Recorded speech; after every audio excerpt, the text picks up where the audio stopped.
بسا اوقات بہت سی محنتوں کا نتیجہ انسان دیکھتا ہے کہ ضائع چلا گیا. میں نے 10 سال محنت کی، حاصل کوئی نہیں نکلا. یہ ثمرات کیا ہیں؟ محنتوں کے ثمرات کا ضیاع. کوشش آپ نے کی، قسمت کی خوبی دیکھی ہے، ٹوٹی کہاں کمن، 2-4 ہاتھ جب کے لبے بام رہ گئے. Be prepared. ایک شاعر کے یہ اشعار ہیں، وہ کمیونسٹ تھا، میں نام بھی نہیں لیتا، لیکن یہ کہ یہ اسی انقلابی، چونکہ ان کا بھی ایک انقلابی نظریہ ہے، انقلابی عمل میں یہ سارے مراحل آتے ہیں. کوئی سیٹ بیک آیا، فرض کیجئے کوئی ناکامی ہو گئی، تو اپنے ساتھیوں کو دل بندھانے کے لیے یہ فصل امیدوں کی ہمدم اس بار بھی غارت جائے گی، سب محنت صبحوں شاموں کی اب کے بھی اکارت جائے گی. میرے نبی کے ثمرات کا جو لفظ یہاں آیا ہے، وَنَقْصٍ مِّنَ الْأَمْوَالِ وَالْأَنفُسِ وَالثَّمَرَاتِ، سب محنت صبحوں شاموں کی اب کے بھی اکارت جائے گی.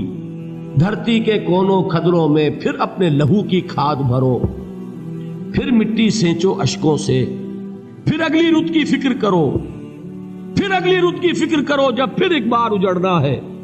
ایک فصل پکی تو بھر پایا، تب تک تو یہی کچھ کرنا ہے. ایک مقصد ہے سامنے، انقلاب برپا کرنا ہے. ایک کوشش ناکام ہو جائے کوئی پرواہ نہیں، نیکسٹ. پھر تیار رہو ناکامی کے لیے. ایسا نہ ہو جو انگریزی میں کہتے ہیں hope for the best but be prepared for the worst. ایسا نہ ہو کہ دوسری مرتبہ ناکام ہو کے بددل ہو جاؤ، تمہاری ہمتیں جواب دے جائیں. نہیں، پہلے سے تیار رہو کہ دوسری مرتبہ بھی ناکامی آئے تو آئے، لیکن جب تک کہ کامیابی حاصل نہیں ہوتی ہمیں یہ کام کیے چلے جائیں. دیکھیے سیرت میں آیا کہ نہیں یہ واقعہ. بدر میں مسلمانوں کو فتح ہوئی تو احد میں زک پہنچی کہ نہیں؟ 70 صحابہ شہید ہوئے کہ نہیں؟ اگر ان کی ہمتیں جواب دے جاتی تو گاڑی کیسے چلتی آگے؟ تو فرمایا وَلَنَبْلُوَنَّكُمْ بِشَيْءٍ مِّنَ الْخَوْفِ وَالْجُوعِ وَنَقْصٍ مِّنَ الْأَمْوَالِ وَالْأَنفُسِ وَالثَّمَرَاتِ.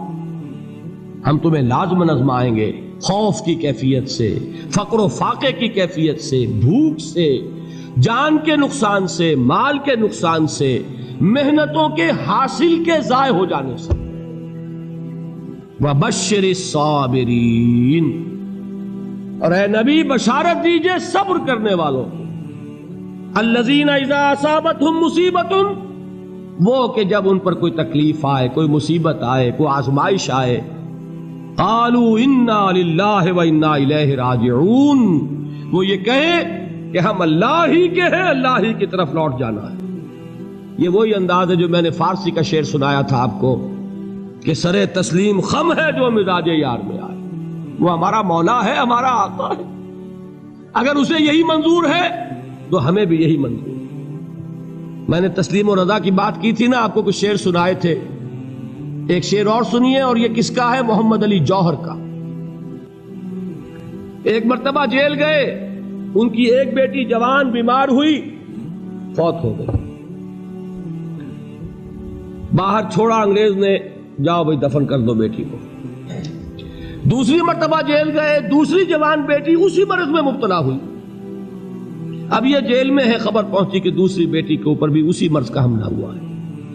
ایک نظم لکھی ہے جس کا آخری شعر یہ ہے، تیری صحت ہمیں منظور ہے لیکن اس کو نہیں منظور تو پھر ہم کو بھی منظور نہیں.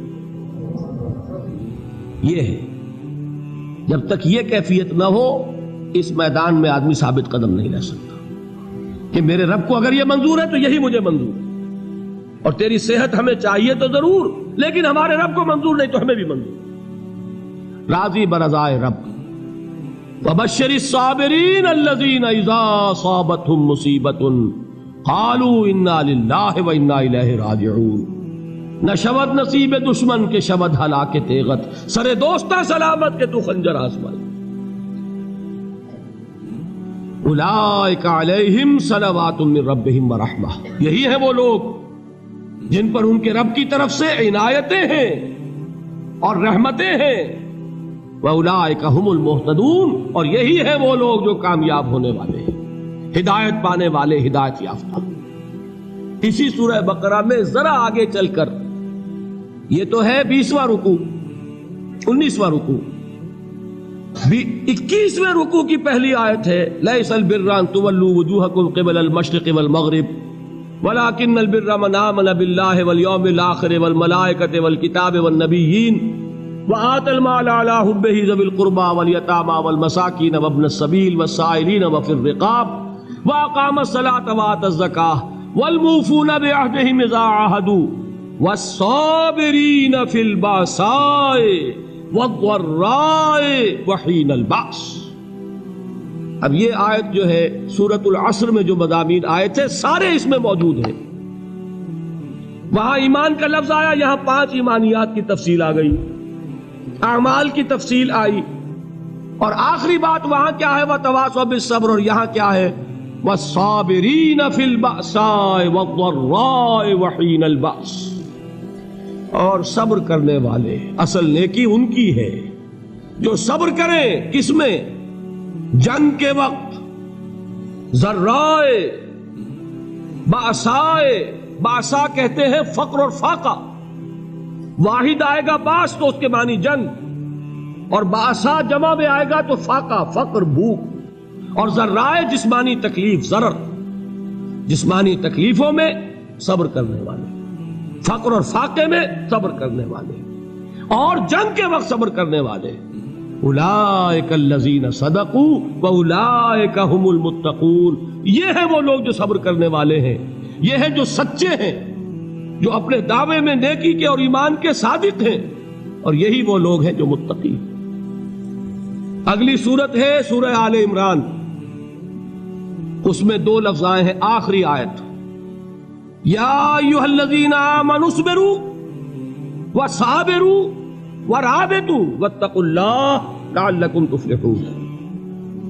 دیکھیے یہاں صبر اور صابر جو تعلق جہد اور جہاد کا ہے وہی ہے صبر اور مصابرت۔ صبر ایک طرفہ عمل ہے، آپ جھیل رہے ہیں، برداشت کر رہے ہیں، صبر علی المعصیہ، صبر علی الطاعہ، صبر علی الابتلاء، یہ سب کیا ہے؟ صبر۔ اور مصابرت کیا ہے؟ صبر کا صبر سے مقابلہ۔ یہ سورہ آل عمران، اب وقت نہیں ہے، میں آپ کو سناتا اللہ تعالیٰ نے کیسے کیسے مسلمانوں سے کہا، مسلمانوں تمہیں زک پہنچی ہے تو انہیں بھی تو پہنچی تھی، ان کے 70 نہیں مارے گئے تھے بدر میں، ان کے حوصلے جو ہیں وہ تو پست نہیں ہوئے، وہ اگلے سال آ گئے تم پر چڑھائی کر کے، تم کیوں اتنا برا مان رہے ہو؟ تمہارے دل اتنے زخمی کیوں ہو گئے؟ تمہیں تکلیف پہنچتی ہے تو انہیں بھی پہنچتی ہے۔ اپنی غیرت جو ہے ہمیں ذرا اس کا جائزہ لینا چاہیے۔ لوگ باطل نظریات کے لیے کتنی قربانیاں دے رہے ہیں، لوگ باطل چیزوں کے فروغ کے لیے کتنی محنتیں کر رہے ہیں۔ جیسا کہ میں نے ابھی کہا تھا، اسی غیرت کو چیلنج کرنے کے لیے، ذرا آپ کی حمیت دینی کو جوش دلانے کے لیے، قادیانی نوجوان کتنی تعداد میں اپنے آپ کو دین کے لیے وقف کرتا ہے، اور آپ کتنے نوجوان ہیں جو اپنے آپ کو دین کے لیے وقف کرتے ہیں، اور ہوں وہ کھاتے پیتے گھرانوں کے لوگ۔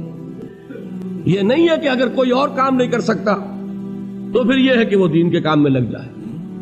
باصلاحیت لوگ، کھاتے پیتے لوگ، ذہنی استعداد رکھنے والے لوگ، اونچے گھرانوں کے لوگ، وہ وقف کریں اپنے آپ کو دین کے لیے۔ اس کے بغیر کیسے باہر آ جائے گی، کیسے رونق آ جائے گی؟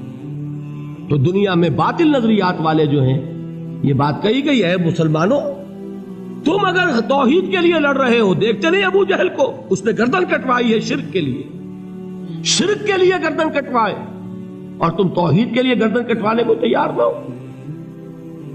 اس نے گردن کٹوائی کہ نہیں کٹوائی؟ اور کس طرح کٹوائی ہے؟ کیونکہ بڑا متکبر قسم کا، فرعون قسم کا شخص تھا، جب گردن کاٹنے لگے تو کہتا ہے ذرا نیچے سے کاٹنا، تاکہ جب تم نیزے کے اوپر چڑھاؤ میرے سر کو تو اونچا نظر آئے، معلوم ہو سردار کا سر۔ وہ بدبخت مرتے ہوئے بھی جو اس کی یہ کیفیت تھی نا، اس کو ذہن میں رکھیے۔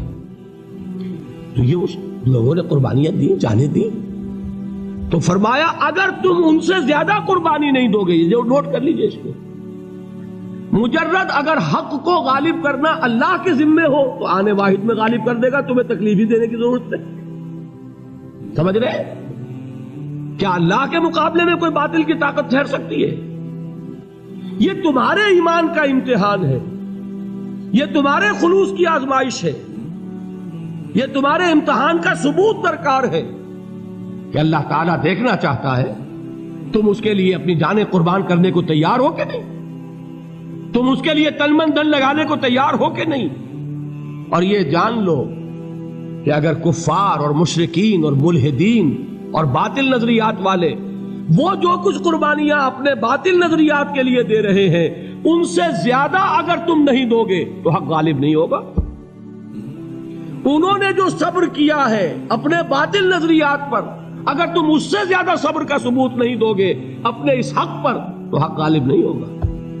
اس لیے فرمایا یا ایھا الذین آمنوا اصبروا وصابروا، نہ صرف یہ کہ صبر کرو بلکہ صبر میں اپنے دشمنوں سے آگے نکلو، ان کے صبر سے بڑھ کر صبر کرو۔ ورابطوا، مرابطہ کہتے ہیں چوکس رہنا، ہوشیار، پہرا دو، ایسا نہ ہو کہ دشمن جو ہے غفلت میں تمہارے اوپر کوئی حملہ جو ہے کر بیٹھے۔ واتقوا اللہ، اور اللہ کا تقوی اختیار کرو، لعلکم تفلحون، تاکہ تم فلاح پاؤ۔